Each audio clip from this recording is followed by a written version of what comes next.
ndio wananchi wa hapa wasihangaike, wafanyibiashara, kina mama, wale wa mama mboga pia wapate mahali ya kuuzia mazao yao.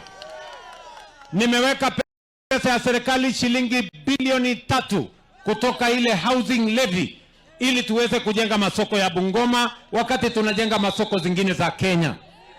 Vile vile leo mimi nimefika hapa kwa sababu ya hii barabara. Mimi wakati ule nilikuja nikaenda hapa Nzoia. Nyinyi watu wa hapa mkaniambia, bwana mkubwa, ukipata nafasi, Mungu akikubariki ukuwe rais, utuwekee hii barabara lami. Ni hivyo ama sivyo? Ni hivyo ama sivyo? Leo mimi nimefika hapa kuanzisha hii barabara ya kutoka hapa Bugembe kwenda Nzoia mpaka Mutomolo. Hapo. Sasa sikizeni. Na mimi nimemwambia huyu contractor ya kwamba mimi nataka hiyo barabara ya kwenda mpaka Mutomolo. Mimi narudi hapa mwezi wa 10. Lakini awe amemaliza kufikia mwezi wa 12 hii barabara iwe inapitika na lami. Nampatia miezi 7 peke yake afanye hii kazi. Mnasema tuendelee ama tuendelee bwana? Tuendelee ama tuendelee?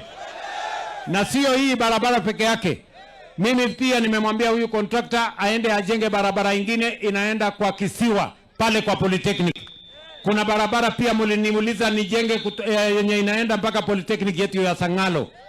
Hizo barabara zote nimeweka pesa shilingi bilioni 3 iko hapo. Shilingi bilioni 3 ya kutengeneza hii barabara yenu. Mnasema tuendelee ama tuendelee? Na hii sio barabara peke yake tunajenga hapa Bungoma.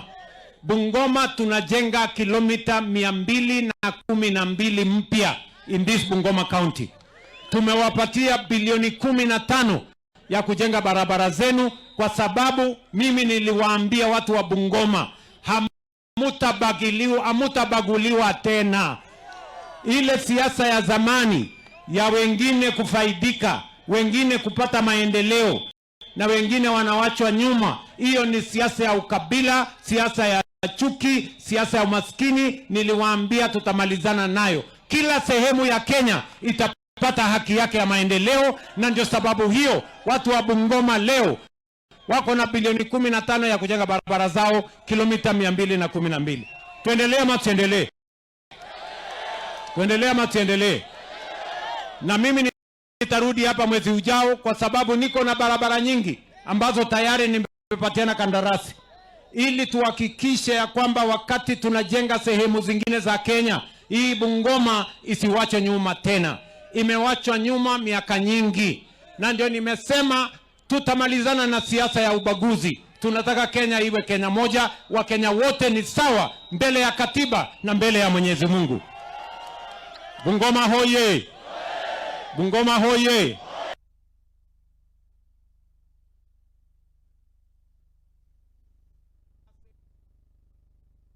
1140 wako hapa Bungoma.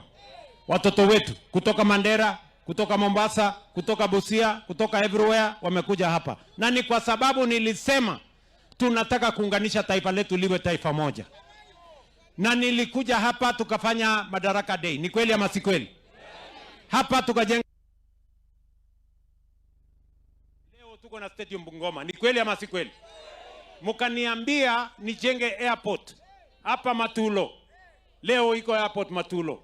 In fact, nimelete saa hizi contractor wa kujenga terminal building. Ile mahali mnaenda kukata tikiti ya kupanda ndege. Sasa nimelete contractor wa kufanya hiyo kazi. Na nimemwambia huyu Kufuelanga. Nimemwambia bwana Kufuelanga ya kwamba hapa kwa Matulo mimi nataka kuongeza runway. Kwa hivyo anunue shamba kidogo, mimi niwaongezee pesa, tutengeneze runway ndio iwe inaweza kupokea ndege ile ikitoka hapa inaenda Ulaya. Nyinyi mnanielewa? Si leo iko airport hapa Matulo. Si tuko na stadium hapa. Mimi vile vile niliwaeleza watu wa Bungoma ya kwamba mimi nitanyorosha maneno ya kilimo, kwa sababu watu wa Bungoma ni wakulima sugu. Ni kweli ama si kweli? Si ndio mnapanda mahindi ya Kenya? Si ndio mnapanda miwa ya Kenya? Si ndio mnalisha taifa letu la Kenya? Mbolea ilikuwa shilingi 7,000, 6,000. Leo mbolea ni shilingi 2,500. Ni kweli ama si kweli? Na mimi niliwaambia vile vile, mbali na kuteremusha bei ya mbolea, mimi niliwaambia nitawazamisha cartel na brokers na wakora wote. Wale walikuwa wanatusumbua kwa kilimo ya miwa. Si mnajua miwa ilikuwa imekwama? Si Nzoia ilikuwa imefungwa? Ni kweli ama si kweli? Tuambiane ukweli bana. Si Nzoia hii ilikuwa imefungwa? Si mimi nataka niwaulize, Nzoia ilikuwa imefungwa. Wakulima walikuwa hawalipwi. Wafanyikazi walikuwa hawalipwi. Mimi nikafika hapa nikawaambia nyinyi watu wa Bungoma, hii matatizo ya sukari hii kilimo ya miwa hapa mimi nitatatua. Nikakuja nikazamisha wale wakora wote. Si nilikuja nikasema mambo ni mangapi? Si niliwaambia mambo ni matatu. Wakora tumewasafirisha. Leo mimi nikisimama hapa Bugembe, wakulima wa miwa wanalipwa, hawangojei miezi 6 tena. Mimi nimekubaliana na hao makampuni, mkulima akipeleka miwa yake siku 7 alipwe pesa yake. Wale wafanyikazi wa Nzoia leo, wafanyikazi wa Nzoia wanalipwa kila mwezi. Walikuwa wanangojea miezi 3, 4, 5, 6 ndio walipwe. Leo that is a thing of the past.